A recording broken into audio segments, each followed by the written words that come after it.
What's up, YouTube? Welcome to my channel once again. I go by the name Mike, and this is Radio Xposed. On the show today, I'm going to talk about a few things going on in Ghana, and yeah, that's basically it. I saw a couple of videos on the internet. I was surfing on Facebook. I saw these videos, and I felt like, man, I could do something like that. They were interesting things that I could talk about, so that's what it is. And please subscribe to my channel if you haven't. Hit the notification bell so you get notified whenever I drop a video on the channel. If you have already, you can share my channel with others so they get to know what we're doing. Yeah, and that's basically it, you know what I'm saying? So if you have any comments, you can put your comments down in the comment section. And yeah, straight up. So what am I talking about today? There's this video I saw on Facebook about the president of Ghana and journalist at BBC. And in fact, I loved the interview, how it went, and there's few things that I have my objections to, and even though I feel the journalist was a bit critical and with his questioning, and there were genuine questions that he could ask, so it's all good. But I love the way the president of the Republic of Ghana, Addo, also responded to these questions. It was fun, you know what I'm saying? So it is what it is. Without further ado, I'm going to play the video actually. I'll play the video for you, and we'll listen to the video and then we share our ideas. I'll put out what I think about the video and the kind of questions the guy asked and Leonardo's response to the questions.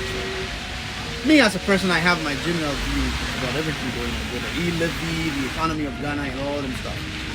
Yeah, so that's number one. By the way, congratulations to the Black Stars of Ghana for qualifying us to the 2022 World Cup. It brought joy to the faces of all Ghanaians. Maybe there's few of us who didn't want the country to qualify for the World Cup, but then we did. So congratulations to them, and we hope for the best. On the most serious, let's go to the topic. So I'm talking about this video because I like how the president responded to questions, and I like how the journalist asked the questions. So it goes both ways. The journalist was more direct, and there were punches in his questions. For example, right from the beginning of the interview, he said something like, "Let's be honest, Ghana's economy is terrible." If I look at the Ghanaian economy at the moment, it's doing. Let's just be honest, it's doing terribly. As a journalist, you have to pose questions like that, provoke. So, right after the guy asked this question, the president's response was, "Nope, not terrible. It's not terrible." Not terribly. Not terribly. Not terribly. When your inflation in your country, inflation in Ghana. I don't know the economy in the world that's doing well. Tell me where you are here. Inflation in Ghana. The highest inflation. I agree. You cannot say it's terrible. You can say the economy is not good, but I wouldn't say Ghana's economy is very good.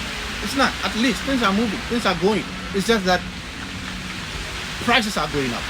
And it's not just because the government or the president wants things to be expensive, so he's doing it. So I wouldn't say it's terrible. Why is it terrible? Why is it bad? Why is the economy going down?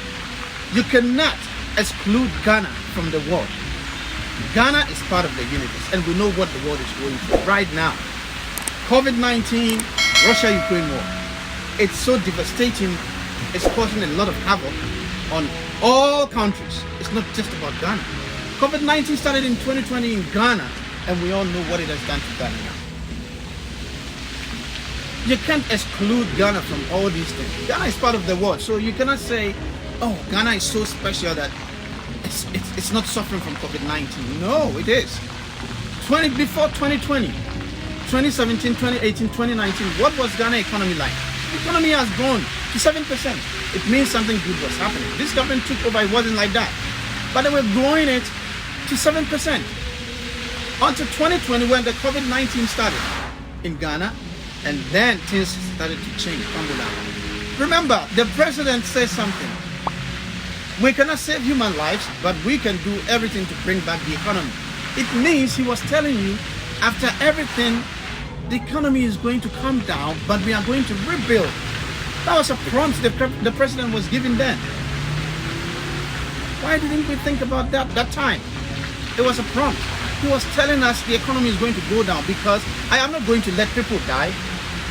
In fact, if all Ghanaians should die, who is going to work and bring back the economy? So the president, in his wisdom, the government in the wisdom, decided, okay, we will spend, we will protect the citizens, even if the economy goes down. Afterwards, we can bring back the economy. We can put things in place. We can do a recovery plan and make things work again. And that's exactly what they are doing. But what you need to look at are where are the elements being put on the ground that look beyond the COVID and beyond the Russian-Ukraine war. And I think you'll find that in Ghana, the recovery program that we have is one that is considered very credible, and it is what is going to give us the opportunity to come out of this period a stronger economy. And it is that future that we're looking at when we're attracting people. This guy went on and said some stuff like there's unemployment, the city rate is depreciating. Well, 15.7%. The Ghanaian cedi has fallen 20% on the dollar, the worst after Russia, which has a lot of sanctions against it. It's began to firm up. It has begun to firm up. We're seeing the cedi systematically appreciating against the dollar. Fuel prices going up. My brother, bro, it's not just in Ghana. Fuel prices going up everywhere. Yes, cedi is depreciating. Ghana is more of an import-driven country. We are not producing a lot. Yes, we produce, but it's few. It cannot hold. So we import a lot of stuff into the country. What do you think is going to happen? You are exchanging your money into dollars to import from other countries. You are throwing your money away. It means your money is going to lose its value. You are giving more value to the dollar because you trade in dollar, most of it. Until we Ghanaians are able to industrialize the country and be able to produce most of the things we use in Ghana, our city is going to keep depreciating. We live in a country where landlords are charging rent in dollars. Government is quoting all monies in dollars because they trade in dollars. And you exchange your cities to that. So it's not going, the city will keep depreciating until we change from our current ways. We keep doing the same thing over and over. What do you expect? Nothing new is going to happen. And this guy went on to say, if he's an investor, he wouldn't invest in Ghana or something like that. People still can't employ, I was just reading today, people in the hospitality industry that you're pushing so hard, having to lay their staff off. We've got taxi driver unions threatening strikes because of spiraling fuel costs. It doesn't look like a place that I want to go and put my money. And the president asked him, so if you're an investor, you won't invest in Ghana. Where would you invest? Where are you going to put your money right now? Because the world in general is suffering from coronavirus and Russia-Ukraine. In UK, are you going to invest in UK where they have rent, taxes and all that? It's everywhere. In America, fuel prices are going up high. In years, they haven't experienced that, but now they do. It's not just in Ghana, so it is what it is. Where will you put your money in the world today? Where will you put your money? In Britain? Which is suffering the worst standard of living statistics for over 30 years? Is it? I think let's situate ourselves correctly. The world is going through very difficult times. Ghana is no exception. Nigeria is no exception. There's no country in the world that is escaping the ravages of both COVID-19 and also the impact of the... Let's talk about one of the structures that you say you've put in place. The E-levy, a lot of people are calling it a stealth tax on people who already are impoverished. It's a 1.5% tax on people who do business on their mobile phones. So they use their mobile phones to send money or to... The digital economy, the mobile economy. Yes, but you're taxing people on money that has already been taxed. Is the biggest economy is emerging as the biggest economy in the country, and for a long period has not had any taxation at all. So it is important now that they also come into the net. Our country has one of the lowest tax to GDP ratios of any country in West Africa and of an equivalent economy. The ECOWAS area, the general average today, tax to GDP average is about 18%. Ghana, we're at 13%. So it's as if you're talking about a country which is already overtaxed. If anything at all, is undertaxed. Yeah, with the E-levy thing, it's the E-levy. It's hard to accept the fact that we have to pay taxes in this current state of the world. More especially in Ghana, where a lot of people do hand-to-mouth jobs. It's hard to impose taxes like this, like the E-levy tax on them. But as citizens, we have to pay tax. The country is down. During COVID-19, the government was paying electricity bills, water bills for the citizens. Where do you think the government was going to get that money from to pay the bills? It's all part. We have to do it. I mean, I agree. It's hard to be paying taxes at this point, but we have to.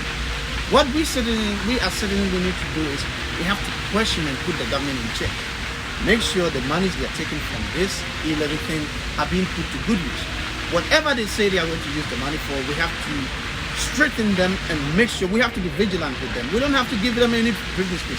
We have to be strict and make sure they are using the monies for what it's supposed to do. We've been paying taxes before. The citizens and we the citizens are questioning the authenticity of whatever they are promising us, and we are more objective to the idea of paying more taxes because those we've paid already, we are not seeing the good use of it. So if politicians will desist from their deceitful means of getting money and being lies, most of them, and at times, we will begin to trust them and won't even. The point is, when we see development in the country, it won't be hard for citizens to pay taxes. If they see the use of their taxes, I mean, who wouldn't love to pay taxes and have development in the country? It is what it is. Okay, let me take you up on that point. You know, on your low tax ratio to GDP. I'm just going to quote, read this quote to you. It's from John Kwache, who I'm sure you might know is the director of research at the Accra-based Institute for Economic Affairs. He says there are several loopholes in our tax system that, if they are plugged, will be able to raise our tax to GDP ratio to something like 20% from the 12% that you're talking about. Are you speaking to experts like him? First of all, there's a recognition that he says that there's no need for the E-levy. Well, that's his point of view. He's an expert. But he's an expert. There are experts in government as well, and we think it's necessary, and that's the reason why we... You think it's necessary to tax people who are already impoverished? They're not already impoverished. We're talking about people. We're talking about taxing an industry, and transactions where a lot of value is being created, and we want to also bring that value into government coffers. I think that is something that is there's nothing so, and the E-levy is not Ghana, it's the only country that has something like a mobile attack, a digital tax. Many countries, they will not like it. Because they're already taxing people who do business online, and then you are taxing as well. People never like taxes. I don't know any group of people, especially businesses, when taxes are brought to them that like it. When you hear all these stories, Mr. President, I mean, Ghana was one of the rising stars of, the economic recovery of Africa, so to speak.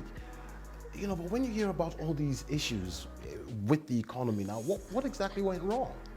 Nothing has gone wrong. We're part of those who have been very badly affected by what has gone on in the last 2 years.